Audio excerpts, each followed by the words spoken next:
આજે રોડ ક્યાંય સાંભળ્યું હાથથી રોડ ઉખડે, છતાં પણ જો મારા ઉપર આરોપ લાગતો હોય તો મને તો આમાં ક્યાંય લોકશાહી જેવું નથી લાગતું, રાજાશાહી છે એવું લાગે છે.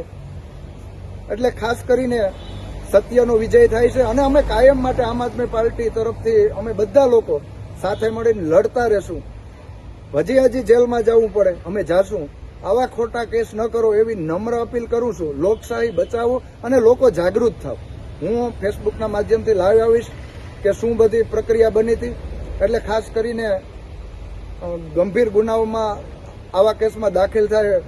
મારું એવું કહેવાનું છે કે કોન્ટ્રાક્ટર આજે જેલમાં હોવા જોઈએ એને બદલે મને જેલમાં રાખ્યો, કારણ કે હું તાલુકા પંચાયત સદસ્ય, અમારા જે મોનિટરિંગમાં જે રસ્તા થાય છે, હું આજે કહેવા માંગુ છું કે ટોપ નેતાનું ગામ છે, શા માટે નથી બોલતા? કે રોડની આવી કામગીરી હલકી છે છતાં પણ શા માટે નથી બોલતા? કારણ કે ભ્રષ્ટાચાર થયો છે એને ખબર છે, છતાં કેમ નથી બોલતા?